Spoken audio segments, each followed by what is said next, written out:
কিছু পোলাপান থাকে যাদের কোনো কাজ নেই কাম নেই, যা বকাইটে মানে কোনো ভিত্তিহীন কোনো কাজ কাম নেই, তাদের একটা কিছু করতে হবে। তো একটা মানুষ ভালো কাজ করতেছে দেখি ওইদিকে একটু খারাপ কথা কয়ে দুই কথা আসেনি, ওইটাই নিয়ে নাড়াচাড়া করবে।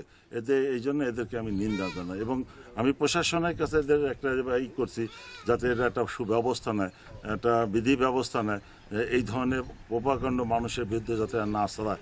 আমার বিরুদ্ধে ছড়াই আপনারা জানেন। কাজেই এই ছেলে আগেও কয়েকবার লাগছে। এটা লেখে যখন আরেকটু আছে আমাদের দেশে নির্বাচন চলতেছে, নির্বাচনকে কেন্দ্র করে দেখা গেছে আমি বোধহয় তার মনোমত প্রার্থীর সাথে চলতেছি না, আমি অন্য প্রার্থীর চলতেছি, যখন সে কারণে সে লিখতে পারে। কাজেই এদের লেখার কোনো নাই, শেষ নাই। এরা যখনই আবার দেখা যাচ্ছে কিছু মানে পেজ দিয়ে বাইর করছে, পেজটা দুদিন পরে খুঁজে পাওয়া যায়। হ্যাঁ, আইনের ব্যবস্থা অলরেডি আমি এগুলো দেখতেছি এবং আস্তে আস্তে ঠান্ডা মাথায় আমি সামনের দিকে আগাচ্ছি। বিশেষ করে পানির জন্য যারা দিচ্ছে তাদের বাড়ির পানির ভিডিও নিয়েছি, বরং সে আমার সুপ্রিয় পানিটারে সে দূষিত করে পান করতেছে এটা সে লেখেনি। সে যে পরিবেশে পানিটা নিচ্ছে, সে পরিবেশের স্যাঁতসেঁতে পরিবেশ, তার একটা নোংরা একটা পাত্র, সেই পাত্রতে সে পানি নিয়ে সেই পানি আবার আমার পানিটা সুপ্রিয় করে এত কষ্ট করে দিচ্ছি, সে পানিটা নোংরা করে সেই পানিটা সে ব্যবহার করতেছে, পান করতেছে। কাজে এদের কথা তো বলার আর কিছু নেই। আর যেটা আছে, যেটা ইদানিং দেখা যাচ্ছে যে পানির খুব অভাব। পানি আমাদের ক্যাপাসিটি আছে সামান্য, ক্যাপাসিটি হচ্ছে আমাদের সবচেয়ে 1600, কিন্তু এখন আমি 2600 গ্রাহককে পানি দিচ্ছি।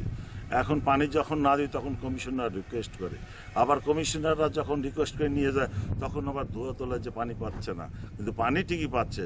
সমস্যা হচ্ছে পাশে কিছু লোকে মোটর চালায়। যদি একটা লোক একটা মোটর চালায়, পাশে 10 বাড়ি, এ পাশে 10 বাড়ি, ও পাশে 10 বাড়ি লোকে পানি কম পাবে। কারণ মোটরে যখন পানিটা টান দেয় অন্য লাইনে পানি জাতি পায় না।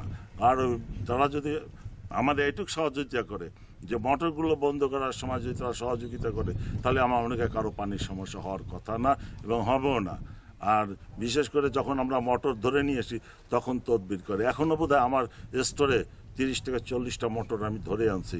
ধরে আনার পর সেই সব লাইনে পূর্ব টুঙ্গিপাড়ায় এখনও পানির কোনো অভাব নাই। আগে পানির জন্য তারা মিছিল করছে আমার বিরুদ্ধে, কিন্তু মোটর কটা ধরে নিয়ে আসছি, সব মিছিল বন্ধ হয়ে গেছে। আমার এক কমিশনার আছে, তিনি তার এরিয়া মোটর ধরতে দেবে না, তার কথা হচ্ছে সব এরিয়ার, কিন্তু তার এরিয়ার থেকেই কিন্তু ওই ছেলেটাই মন্তব্যগুলো করছে। ওই এরিয়া সার্চ দিলে এখনও 50টা মোটর তার এরিয়ার ভিতর আছে। এই 50টা মোটর সে বন্ধ করে দিলে আমার মনে হয় কারো পানির সমস্যা থাকবে না। রিজার্ভ ট্যাঙ্কি যদি থাকে পানির সমস্যা হবে না। এখন যদি মোটর দিয়ে সে ওভার পুরো 3 তলায় পানি ওঠে তাহলে সবারই পানির সমস্যা হবে। সবাইকে ধন্যবাদ। জয় বাংলা, জয় বঙ্গবন্ধু।